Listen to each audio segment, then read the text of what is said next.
नमस्कार विद्यार्थी मित्रांनो, मी महेश भोपळे online education semi with Marathi आपल्या YouTube चॅनल मध्ये आपल्या सर्वांचं स्वागत करतो। आज आपण इयत्ता 8वीच्या मॅथ विषयाचा पहिला चॅप्टर रॅशनल आणि इरॅशनल नंबर यामधील decimal representation of rational number हा भाग पाहणार आहोत।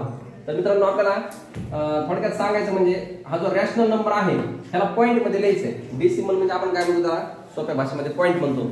तर मग तुम्हाला हा जो रॅशनल नंबर आहे ना त्याला पॉइंट मध्ये बनवायचा आहे। आता एक गोष्ट लक्षात ठेवा, अपूर्णांकाचं वाचन आपण किती प्रकारे करतो कोणाला माहिती आहे का? सांगता येईल का तुम्हाला? कमेंट बॉक्स मध्ये सांगा बरं मला। तर अपूर्णांकाचं वाचन आपण 6 प्रकारे करतो आणि त्याची एक ट्रिक बनवलेली आहे मी, तू गुड अशी ट्रिक आहे बघा। ओके, तर हे टी काय आहे? तर ह्याच्यासाठी तुम्हाला THS असं म्हणतात बघा। आता ह्याला वाचताना असं म्हणतात 3 7ths असं वाचतात बघा, 3 7ths बरोबर। दुसऱ्या प्रकारे जर वाचन करायचं असेल तर ह्याला 3/7 पण म्हणतात, 3/7 पण म्हणतात बरोबर। नंतर बी ह्याला 3/7 असं पण म्हणतात, 3/7 असं पण म्हणतात। ह्याच अपूर्णांकाला तुम्ही 3/7 असं पण म्हणतात, हे O फॉर ओव्हर।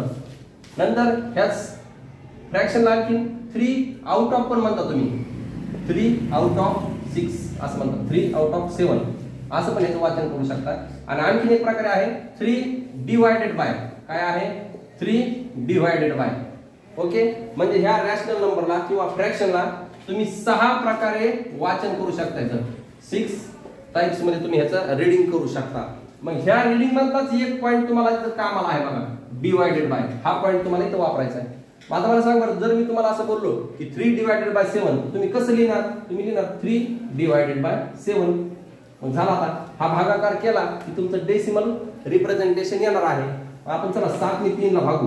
आता पहा, 7च्या पाड्यामध्ये 3 पेक्षा लहान संख्या तर ती 0 आहे, नाही म्हणायचं नाही।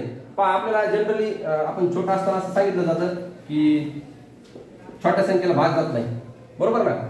7 ने 3 ला भाग जात नाही असं आपण म्हणतो। ठीक आहे, एका अंशी ते ठीक आहे, परंतु आपल्याला आता 0 ने भाग द्यायचा आहे। लक्षात ठेवा, कुठल्याही टेबलची सुरुवात करताना तुम्ही असं करा, समजा 7 चा टेबल बनायचा तर 7 0 चा 0 आणि 7 1 चा 7, 7 2 चा 14 अशी सुरुवात करा, म्हणजे तुम्ही चुकणार नाही।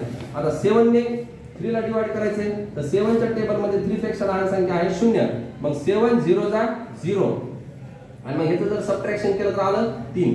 आता आपल्याला पॉइंटचा भागाकार करायचा आहे। मग तुम्हाला माहिती आहे ना, कुठल्याही संख्येच्या सोबत 6 गोष्टी असतात। पहा, आता समजा एक संख्या घेतली